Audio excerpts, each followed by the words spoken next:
Agriculture, to me, is a national security issue. Because when there is no food, there is no issue of national security. Any attempt to sabotage national security attracts harsh retributions. This is the approach we intend to propose to this House. We shall be working with you, Mr. Chairman, in introducing legislative proposals to address this.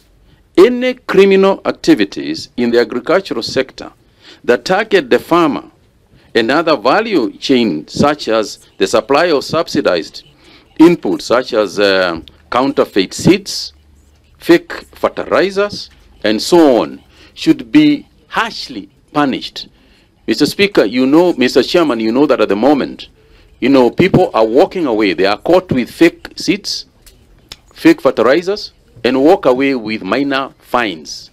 Mr. Chairman, this is sabotage of the economy. When you give fake seeds, and a farmer has to wait for 8-9 months to realize that they are going nowhere, and a family that intended to feed itself on those seeds, you know, becomes dilapidated. Mr. Chairman, I think we should enhance the punishment. In my view, if you are selling fake fertilizer or fake seeds, you should serve a jail sentence of not less than 10 years. That is not, and there is no even fine for it. Just go to jail, because this is crazy. It's what is going on is beyond words, Mr. Chairman, and is sabotaging our country and our economy. The livestock vaccination campaign that has been going on, and I would like to talk about this for a second because it's been a very current issue, is to eliminate both foot and mouth disease, FMD, as well as the peste des pestes ruminants, known as PPR, in the country by vaccinating cattle against the FMD and sheep and goats against PPR. These are transboundary and animal diseases that affect cattle, sheep, and goats, causing significant losses in production and productivity of our livestock, threatening food security, food safety, and economic losses. Huge losses, Mr. Chairman, estimated up to about 62 billion in losses of revenue due to closure of markets, locally and internationally, treatment costs, losses through high mortality, sometimes up to 70% of what our livestock herders are holding. And we should support this campaign, even as we negotiate bilateral trade agreements so that we are able to meet the demand for our livestock products. I mentioned that some countries of China is particularly sensitive and has banned the importation of some and exportation from livestock from our neighbors.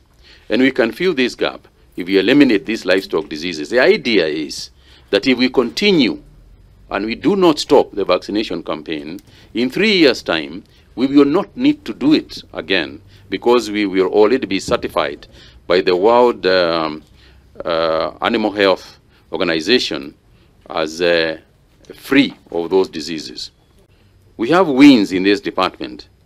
And due to an enactment of the Sugar Act 2024, for example, in 2024, there was a noticeable rebound in the sugarcane production, with production at 820,000 metric tons. The demand-supply gap is closing up. And if this continues, Mr. Chairman, by 2026, Kenya will actually become a net sugar exporter instead of an importer. We are carrying out very serious soil analysis. And one of the things that we want to introduce around the country is mobile soil clinics, so that we move around the country, not waiting for soils to be moved from, say, for example, Kasipul, Kabondo, or Nyeri to the centers for testing, but we move around the country and do testing. Because the thing about the soil testing is that it must be continuous. If you test soils now, in 2 years' time, you have got to continue testing it to realize the type and kind of fertilizer that we are using. One of the things we have realized is that some of the fertilizers we are using actually add acidity to the soils, yet our soils are supposedly too acidic So we are working on changing people's minds, because in addition to wanting to change the fertilizers, people are also used to certain behavior in certain ways. So that if you are used to CAN, a fertilizer CAN, you'll find that a farmer will always say, don't give me that one, don't give me NPK, give me CAN. Never mind what CAN does or what NPK does. So there is a challenge of a brand acceptance also in the market. But I can assure you that is something we are working on very seriously.